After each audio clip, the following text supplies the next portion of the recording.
Fala galerinha, tudo bem com vocês? Bom, para quem não lembra de mim, meu nome é João Paulo e eu tô junto com o Thiago dando a frente de mecânica aqui no Solidário. Naquele primeiro vídeo lá da introdução, a gente tinha dito que o Thiago ia ficar com a parte de cinemática e eu ia ficar com a parte de dinâmica. Então, se você chegou até aqui, é porque você já se despediu do Thiago e tá pronto para começar uma nova jornada. Então chega de enrolação e bora começar. Bom, vamos fazer uma breve introdução aqui do que a gente vai estudar em dinâmica. A dinâmica é a parte da mecânica que estuda a causa do movimento. Bom, diferente da cinemática, onde a gente estuda só o movimento, por exemplo, vocês aprenderam a calcular a aceleração, a velocidade, deslocamento, aqueles lançamentos verticais, oblíquo, etc. Aqui na dinâmica, além disso, a gente vai também se preocupar com a causa daqueles movimentos, entender por que fenômenos da natureza acontecem e como explicá-los fisicamente. Bom, um dos físicos mais importantes da mecânica é Newton. Tanto que a mecânica leva o nome de mecânica newtoniana. Mas por que isso, né? Newton foi um cara que conseguiu colocar em teorias, em fórmulas matemáticas, criar conceitos consistentes para explicar aquelas coisas que outros observadores, outros cientistas e outros filósofos já observavam no dia a dia. Só que nenhum deles conseguia explicar de maneira coerente. Então Newton levou muito crédito porque ele conseguiu concretizar os pensamentos da época em uma teoria, em uma matemática que possibilitaram com que a humanidade daí para frente conseguisse prever fenômenos da natureza. Bom, mas uma frase que foi bem famosa de Newton, que eu queria destacar aqui, é: se eu vi mais longe foi porque subi em ombros de gigantes. O que ele quer dizer isso é ele reconhece a humildade de Newton no sentido de que ele não foi descobridor da física, ele não foi descobridor da mecânica, ele simplesmente aproveitou de ideias que já rondavam ali o meio científico na época e conseguiu colocá-las de uma forma que fosse explicada matematicamente. Bom, agora nessa primeira aula a gente vai fazer a apresentação de alguns conceitos iniciais que vão ser muito importantes para o estudo da dinâmica daqui para frente, beleza? O primeiro conceito que eu queria apresentar para vocês é o conceito de força, que foi também proposto por Newton para explicar a causa dos movimentos. Então vamos lá, vamos primeiro para a definição. Força é o agente físico capaz de alterar o estado de movimento de um corpo ou deformá-lo. Vamos lá, vamos com calma. Alterar o estado de movimento. O que isso quer dizer? Quer dizer que a gente usa a força para explicar um fenômeno em que, por exemplo, um corpo que estava parado entrou em movimento. Para explicar isso, para não falar que foi do nada, a gente explica que sobre ele atuou uma força, que o tirou do repouso e o colocou em movimento. Bom, da mesma forma vale o contrário. Um corpo que estava andando, estava se movimentando e de repente parou, a gente usa a força para explicar que sobre ele atuou uma força e por isso seu movimento foi cessado.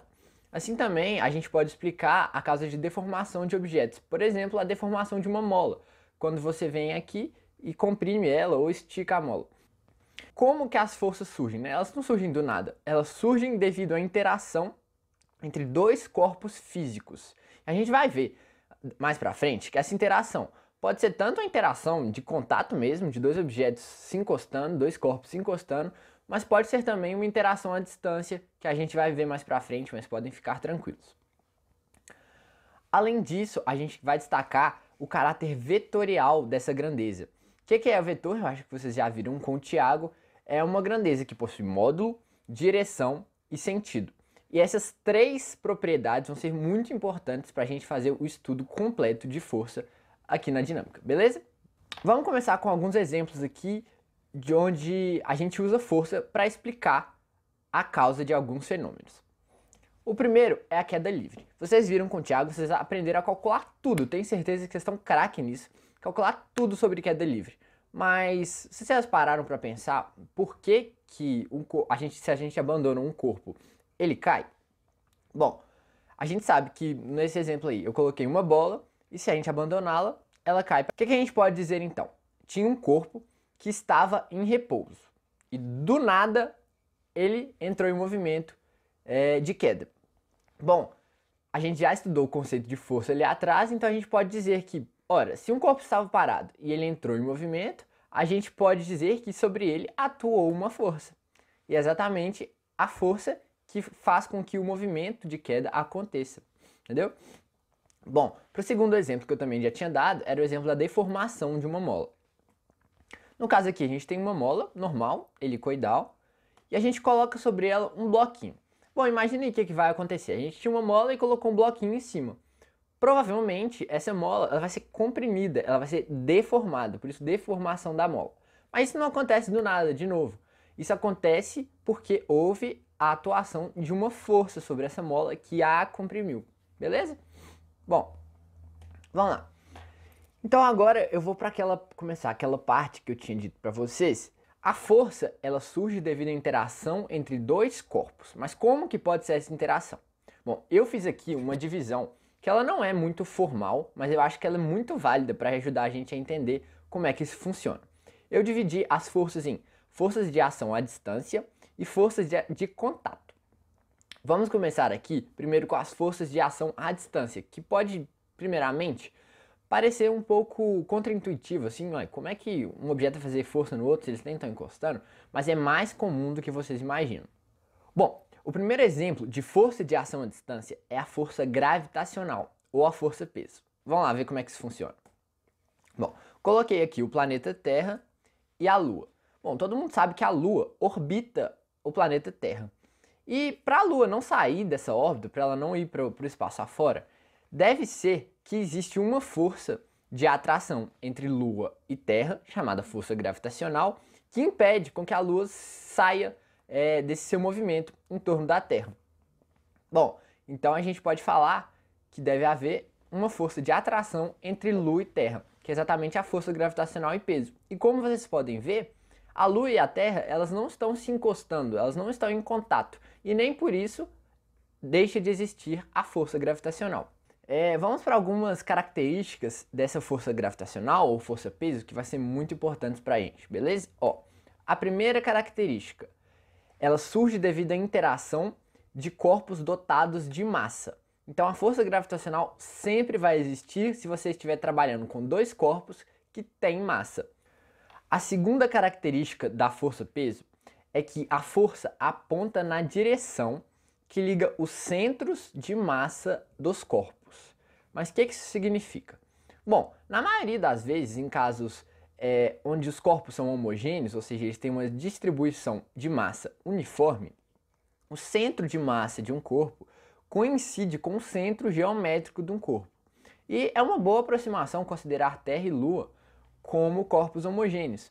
Então, no fim das contas, o que acontece é que a força ela aponta sobre essa linha que liga os centros da Lua e o centro da Terra, como vocês podem ver aí no desenho.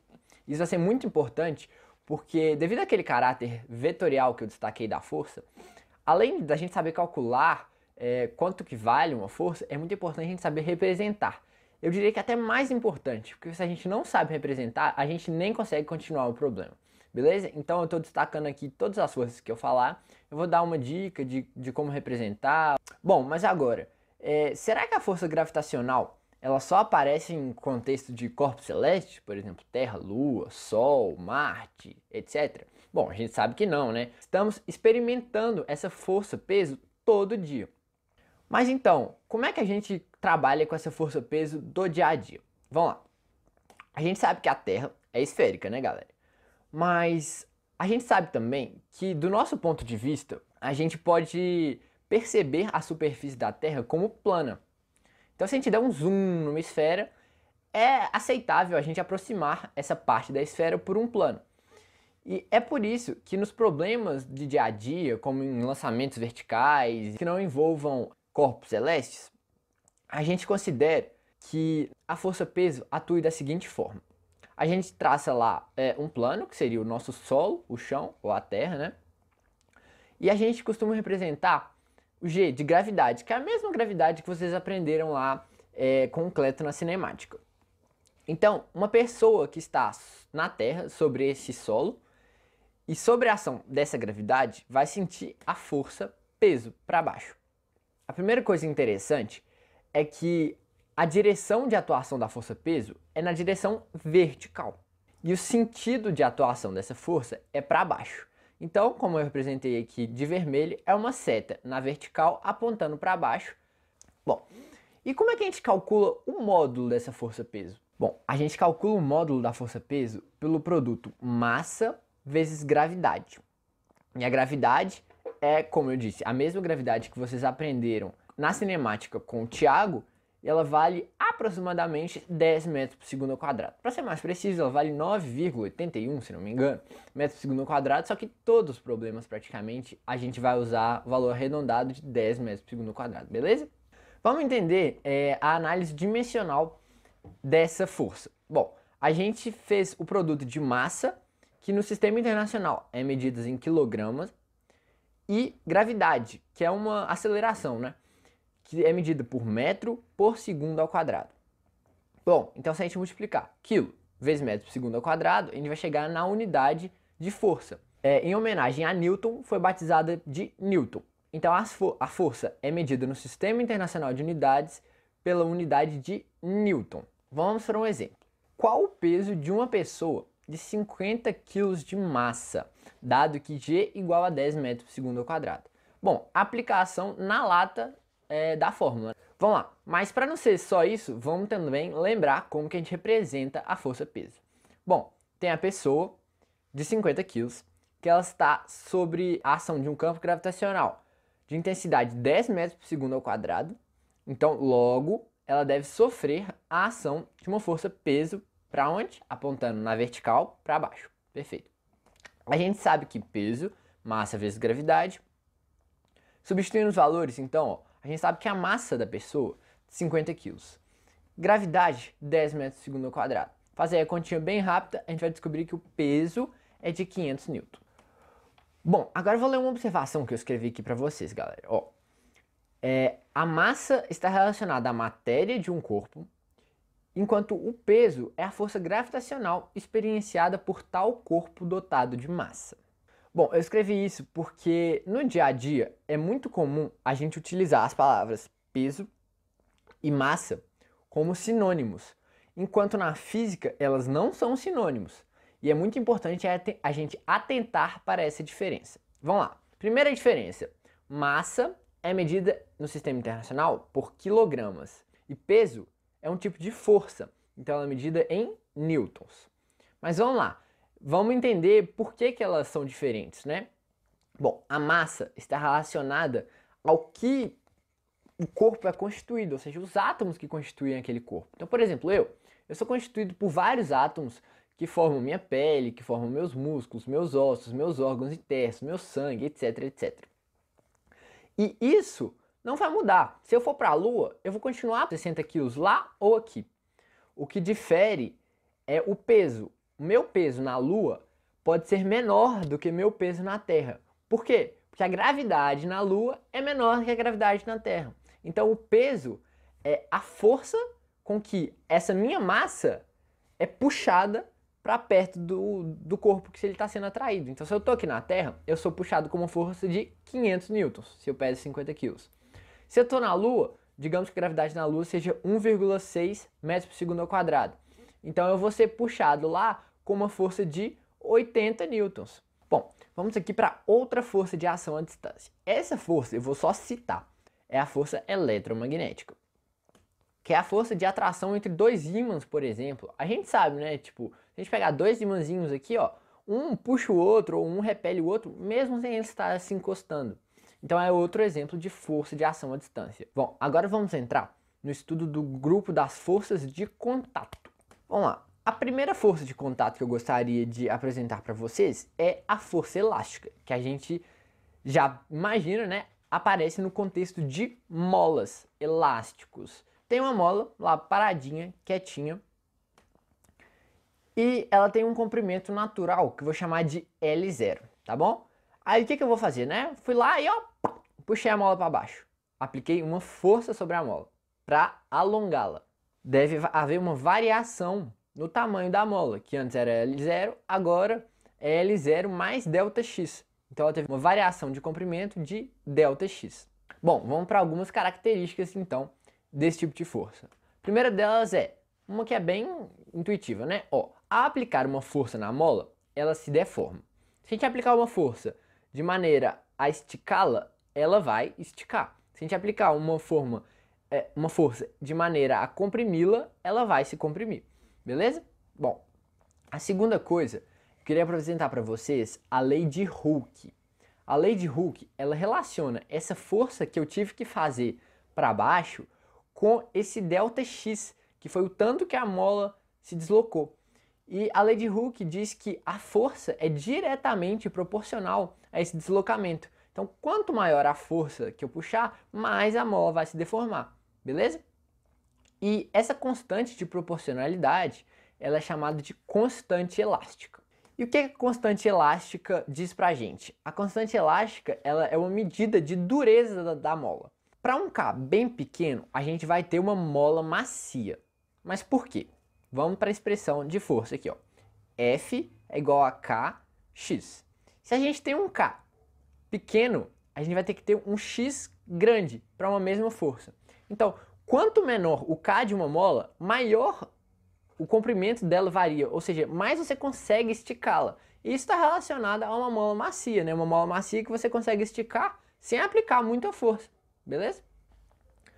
Agora, já para um K muito grande, ó, quanto maior o K, menor vai ser a variação de comprimento que você vai conseguir imprimir sobre essa mola. Então, com um K muito grande, você faz força e quase não consegue deformar essa mola.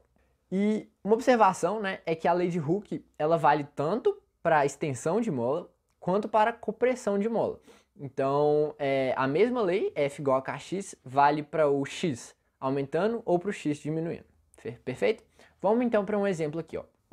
Qual a constante elástica de uma mola que deforma de 10 centímetros quando submetida a uma força de 100 newtons? Tá, vamos lá.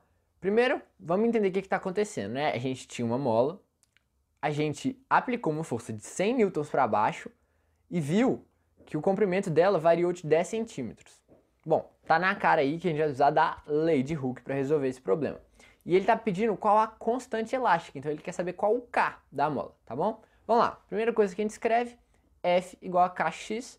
Então se eu passar o X dividindo, a gente vai ter que o K é igual a força sobre o ΔX. Enfim, e agora só basta substituir as unidades. Eu queria chamar a atenção para uma coisa aqui para vocês. É muito importante colocar sempre as unidades no Sistema Internacional de Unidades, beleza? Então, por exemplo, quando eu substituir a força 100 newtons, já está no Sistema Internacional de Unidades com newton. Então, eu só coloco 100 lá. Agora, os 10 centímetros, eu teria que passar para metro, beleza? Para ficar no Sistema Internacional de Unidades, então eu passaria para 0,1 metro. E substituindo isso, ó, eu teria 100 dividido por 0,1 e eu teria um K de 1000 newtons. Bom, e na vida real, um K de 1000 newtons é de uma mola relativamente dura, né? Enfim. Vamos então entender aqui a análise dimensional dessa constante de elasticidade K. Ela foi fruto da divisão de uma força por uma distância. Então, 1 newton por metro. E o que faz sentido, né? Porque é o tanto de força que você tem que aplicar para variar o comprimento da mola de 1 metro. Perfeito? Bom, a segunda força de contato que eu queria apresentar para vocês é a força normal. Ela vai ser uma das mais importantes no estudo da dinâmica, porque ela vai aparecer sempre, quase sempre. 99% dos casos vai ter normal envolvida, beleza? Então vamos lá, mas vamos entender o que é essa normal aí.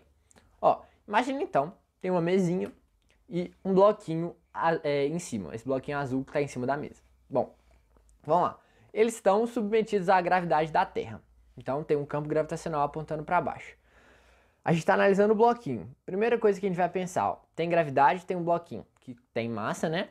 Então o bloquinho vai estar sujeito a uma força-peso. Agora vamos lembrar, no caso da queda livre lá. Era a mesma coisa, né? Era uma bola sujeita ao campo gravitacional e ela estava sujeita à força-peso para baixo. E ela caía. Mas essa situação aí, a gente vê o bloquinho em cima da mesa, com força-peso para baixo. Será que ele vai cair? Bom, a gente sabe que não, né? Porque tem a mesa embaixo. A mesa deve segurá-lo. E é exatamente nesse contexto que aparece a força normal.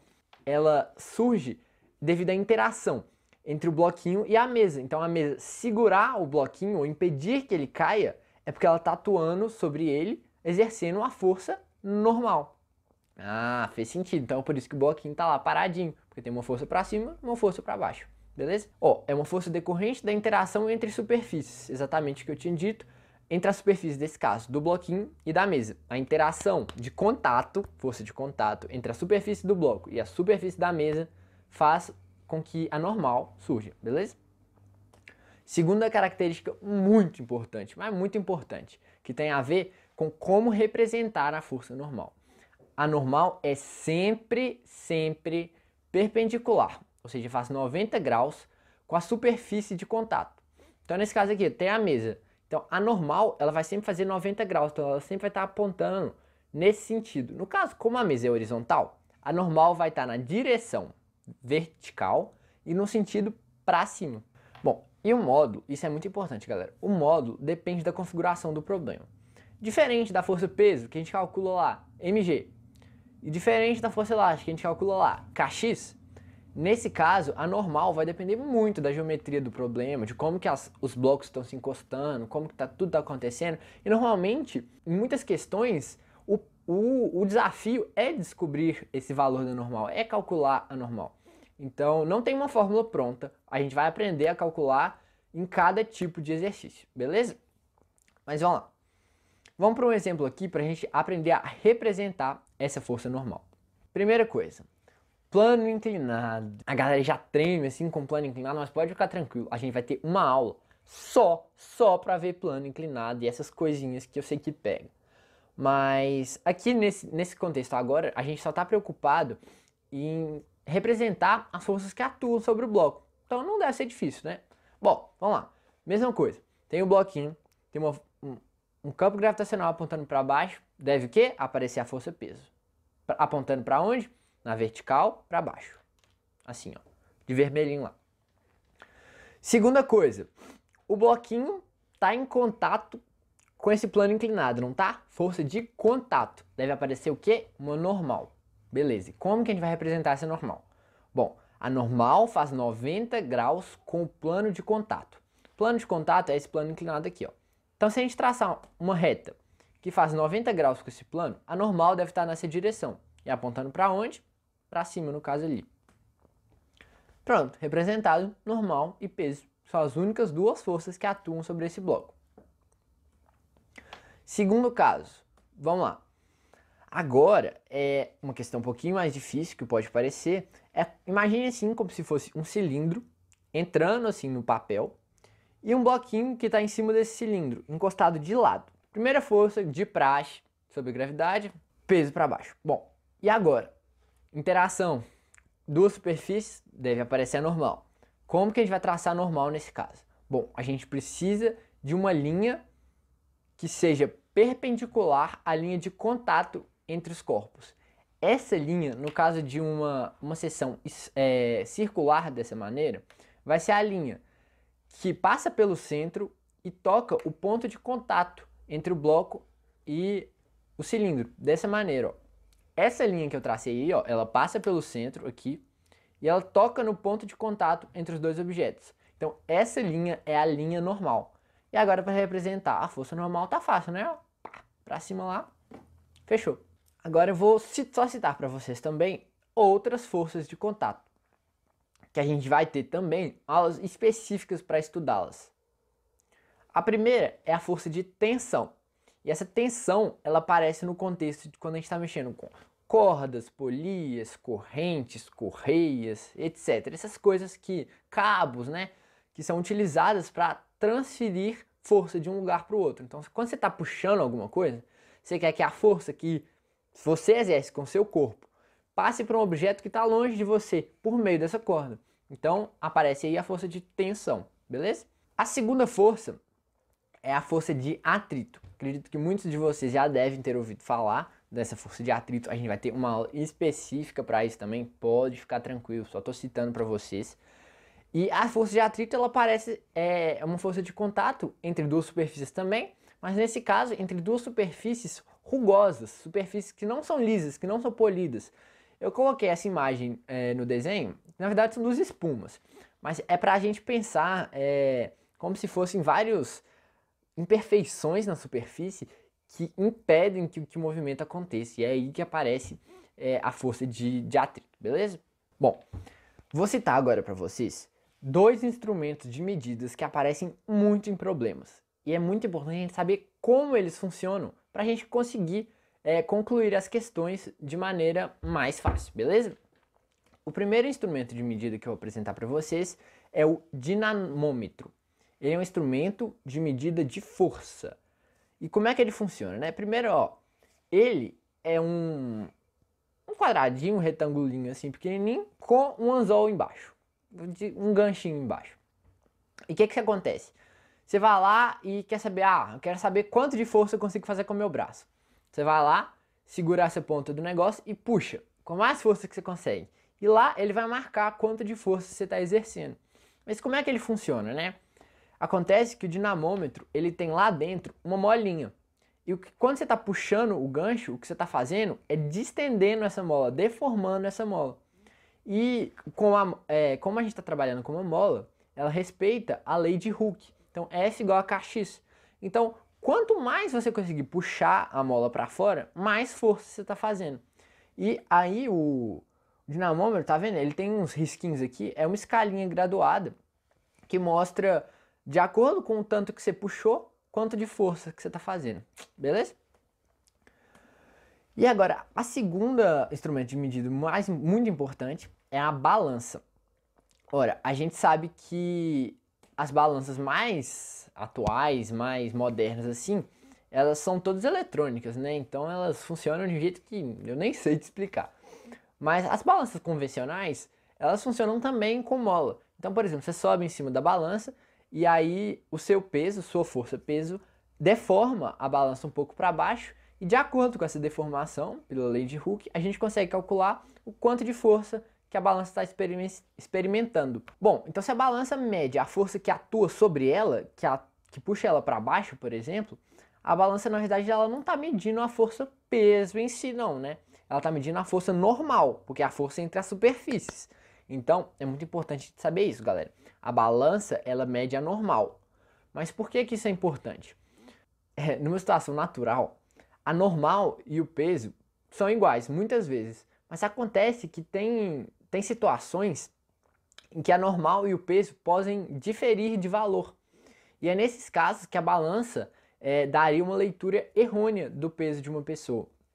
Então é importante a gente saber isso, porque a gente vai aprender como calcular esse erro e conseguir calcular o valor certo que a balança teria que medir, etc. Beleza? Bom, galera, eu acho que a aula já tá ficando um pouco densa, mas eu prometo que essa vai ser a única aula assim. É importante a gente ter uma primeira aula com os conceitos iniciais, para a partir daí a gente poder deslanchar com mais tranquilidade, beleza? Então, aqui, ó, na próxima aula a gente já vai começar a ver, ó, quem? As leis de Newton, famoso Newtinho lá, ó, nosso amigo. Vocês vão ser muito parceiros aqui pra frente, eu tenho certeza. Vocês vão gostar muito de aprender dinâmica, beleza? Então, a gente fica por aqui e até a próxima, galera. Façam a lista de exercícios que vai seguir esse vídeo e eu tenho certeza que vocês vão assimilar muito bem a matéria, beleza? Até a próxima.